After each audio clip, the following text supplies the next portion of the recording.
Hello again, dear viewer. Welcome to another installment of Watching the Defectives. Our finale, a case worthy of proper investigation, not a simple defection, not a mere career pivot, but a full-blown political odyssey. Our subject, Alan Amos, teacher, MP, councillor, mayor, independent, Labour member, Conservative, independent again, and now, Deformed UK. My dear viewer, this is not a career, this is a roundabout. Let us begin. His formative years. Spawned in 1952, educated at St Albans School and later at St John's College, Oxford. He studied PPE philosophy, politics and economics, the traditional degree for those who wish to explain society without ever fixing it. He became a teacher, economics, sixth form, a man shaping young minds before entering a profession where minds are routinely reshaped. A conservative the first time around. From 1978 to 1987, Amos served as a Conservative councillor in Enfield. A solid start, loyal, predictable, almost reassuring. Then, in 1987, he became MP for Hexham. A respectable achievement, a proper Conservative career, until the cottaging incident. Shortly before the 1992 election, Amos was arrested on Hampstead Heath, a location known less for political debate and more for extracurricular networking. Amos was not looking for a cottage, but was taking part in cottaging. He accepted a police caution, stood down as MP, career interrupted. Case closed. Oh no, this is merely the opening act. The Labour baptism. In 1994, Amos did something quite remarkable. He joined the Labour Party. Yes, from Conservative MP to a limp Labour member. A political transformation so dramatic it would make even seasoned defectors blink. He stood for Parliament again in 2001. Lost, naturally. The electorate, unlike politicians, tends to remember things. Local politics, the rebrand. Undeterred, Amos entered local politics. Tower Hamlets Councillor Labour, Worcester Councillor Labour, Worcestershire County Councillor Labour, a steady rebuilding, a second act, a man reborn, until the mayoral masterstroke. In 2014, Amos left Labour. Why? Because he wasn't selected as mayor. Naturally. Principles are important, especially when they align with personal disappointment. He became an independent, then accepted Conservative support to become the mayor of Worcester, as one does, and voted to install a Conservative administration. A move so elegant, it could only be described as political gymnastics. Circling back to the Conservatives. In 2015, Amos rejoined the Conservatives. Of course he did. At this point, party membership appears less like ideology and more like a seasonal preference. By 2024, he was the only Conservative councillor on Worcester City Council, a party of one, a faction unto himself, the controversies. Now, dear viewer, we arrive at the truly colourful portion of the file. Amos became known for statements such as criticising asylum seekers, calling cyclists morons, labelling delivery riders idiots, suggesting that funding for Ukrainian refugees be redirected to cleaning dog mess, claiming long-term sickness is largely job evasion, and, in a particularly striking moment, dismissing the legitimacy of mental health-related inactivity. One might say, subtlety was not his chosen communication style. The final curtain on his Tory career. In January 2025, Amos left the Conservatives. Again. By April he joined Deformed UK Plc. His reasoning? The need to escape old, tired and discredited parties. An extraordinary statement from a man who had personally inhabited nearly all of them. His Deformed UK Plc renaissance. Amos stood for election under his new banner and won, defeating none other than Stephen Dorrell. A remarkable comeback. Proof that in politics, persistence and name recognition can occasionally outweigh everything else. He even attempted to lead the Deformed group, but withdrew after failing to secure enough support. Even in his new political home, the enthusiasm was selective, the attendance or lack of. Now, a curious detail: attendance records show around 40% attendance before leaving the Conservatives, around 38% after becoming an independent MP. Consistency, at last. Not in ideology, but in attendance. The Barrett-Holmes deduction. Let us summarize this extraordinary journey: Conservative MP, scandal and resignation; Labour politician, independent councillor; Conservative mayor, Conservative councillor; independent again, Deformed UK councillor. My dear viewer, this is not a political career. This is an open, top-bus tour of the entire system. Amos has not simply crossed the floor. He has worn the carpet thin. Alan Amos represents the ultimate form of the defective defector. Not a man who changed parties once, or twice, but repeatedly, relentlessly, almost artistically. And now, having completed his grand tour, he arrives at Deformed UK, declaring the old parties tired and discredited, which is rather like a man setting fire to every room in a house, then complaining about the smell of smoke. Finally, and so concludes perhaps the most intricate case yet in the defector files. Join me next time when yet another politician discovers a brand new ideology, suspiciously close to the moment their previous one stops working. Until then, like, comment, subscribble, share widely, stay observant, stay skeptical, and remember that, in English politics, loyalty is temporary, but reinvention, practically a profession.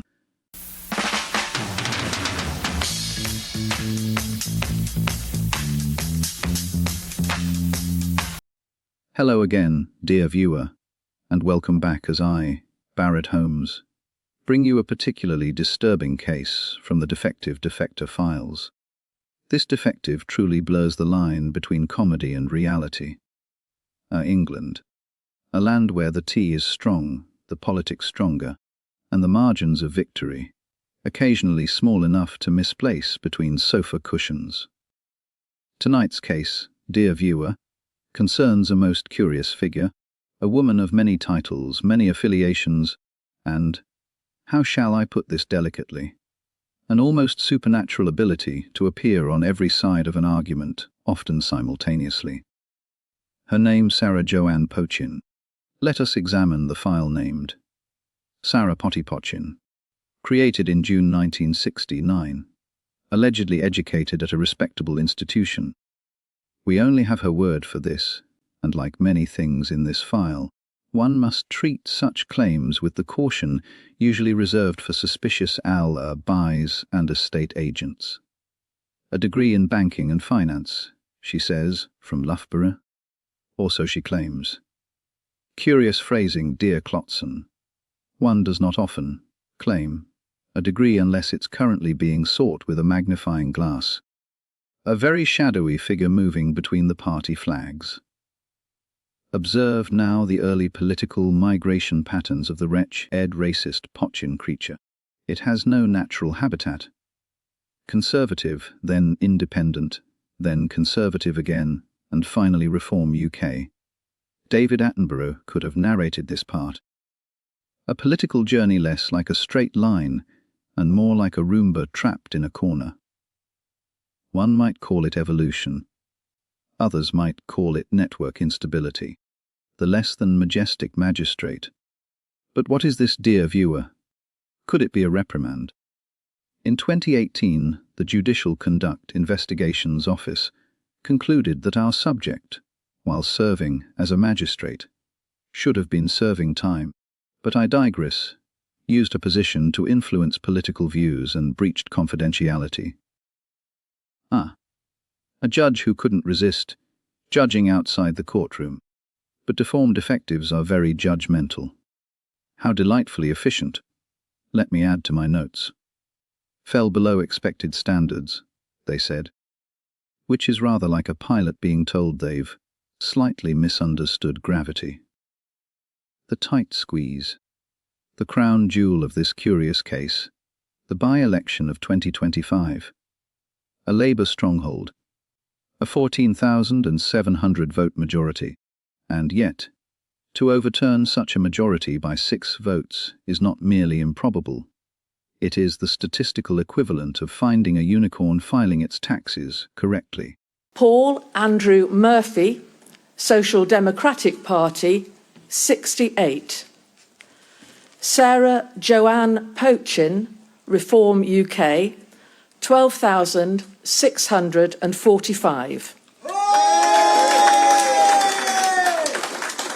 Karen Louise Shaw, Labour Party, 12,639.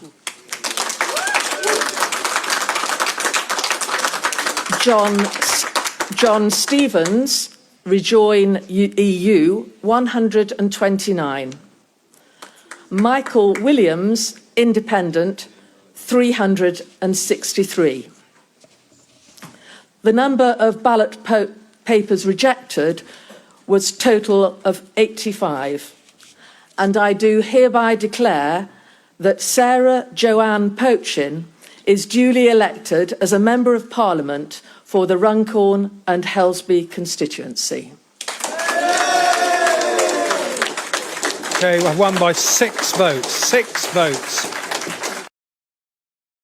Not a landslide of epic proportions, a tidal wave, but a tiny amount of drips, just 6 of them in total, and now Runcorn is stuck with a massive drip as their MP. Potty Pochin started as she meant to go on, and yes, dear viewer, she does go on. Her maiden speech, delivered with all the subtlety of a foghorn in a library, quipping that her colleagues had dragged themselves out of the pub. Thank you, Madam Deputy Speaker. And can I start by saying how delighted I am that my colleagues have dragged themselves out of the pub to actually join me for my maiden speech. I'm so proud to be here in this place. I feel so privileged to be here in this place. One of her many. You could hear a pin-drop moments for a comedic genius. Pochin was not. Ah yes, nothing establishes gravitas like accusing Parliament of being exactly what everyone already suspects. Sarah, like 99.9% of deformed UK MPs, was no stranger to the headlines. The Burke of the Burqa would have made a very suitable headline. As Sarah has, let's say, a bee in her bonnet about Muslim women wearing the burqa, and asked Sir Curry, and a beer at PMQs if this should be banned. Given the Prime Minister's desire to strengthen strategic alignment with our European neighbours, will he, in the interests of public safety, follow the lead of France, Denmark, Belgium and others and ban the burqa? Yeah. Prime Minister.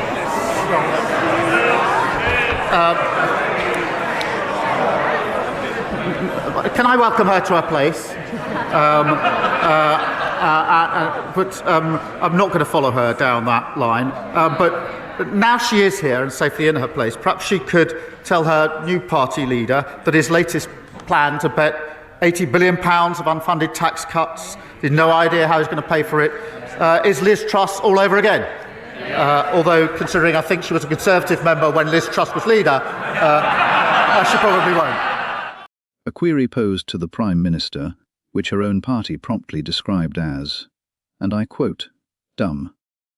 A very modest description. One does admire such internal efficiency. Most parties wait for the opposition to insult them. Even the deformed UK chairman, Zia Yusuf, briefly resigned. Then unresigned. A manoeuvre so swift it could only be described as political hokey, cokey, not to be confused with the Michael Gove version though. The Burke of the Burqa, Part 2.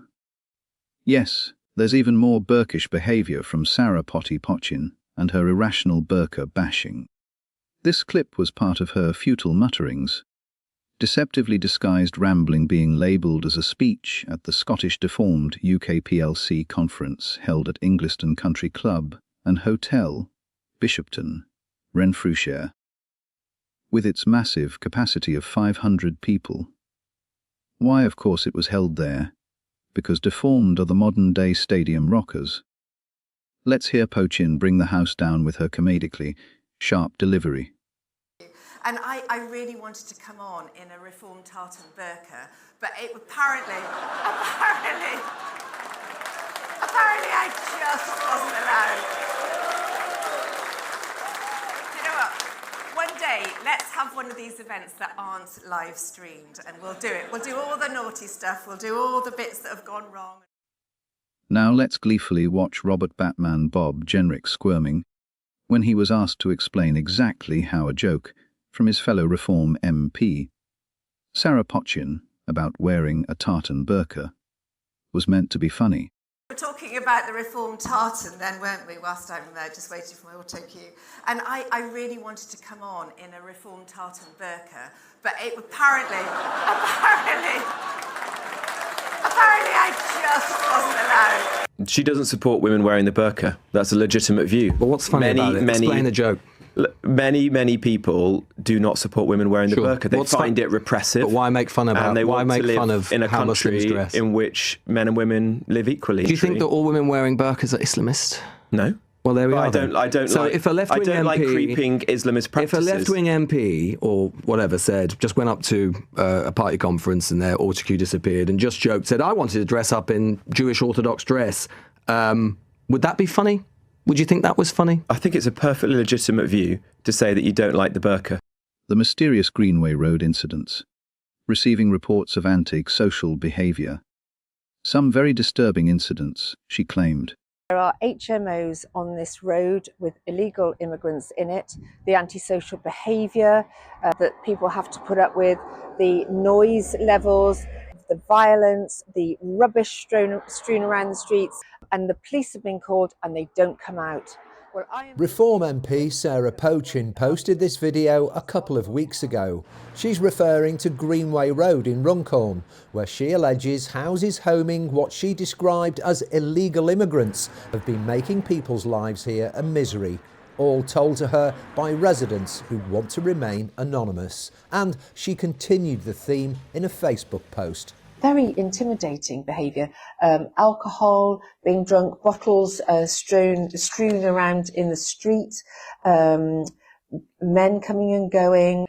But there's been pushback from other residents. Jackie Florek and her son Joe have lived here since the 1980s. It's a really pleasant, nice area to live in.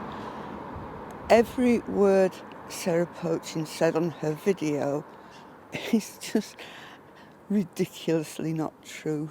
That kind of language is just, it's incisive, it's divisive, and it's just not true.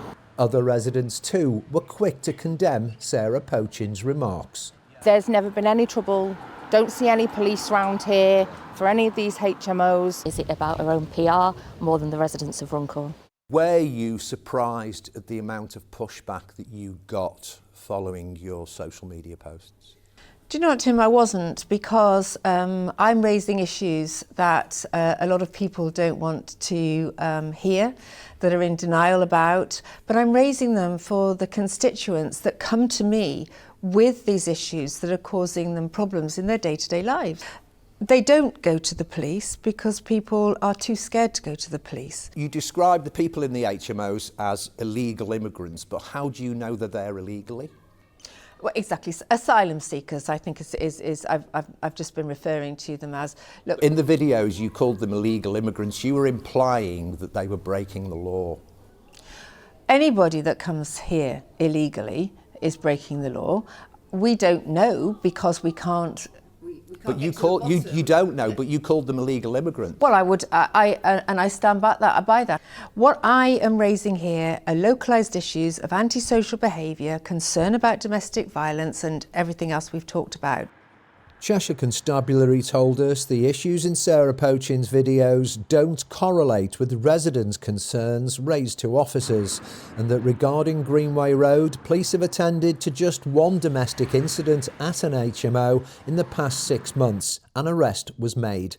Halton Council said there have been no issues reported to them about antisocial behaviour on the road in the past 12 months. Sarah Pochin is meeting the Chief Constable next week to discuss the issues she's raised in her videos. Tim Scott, ITV News, Runcorn. Residents, however, insisted nothing of the sort had occurred.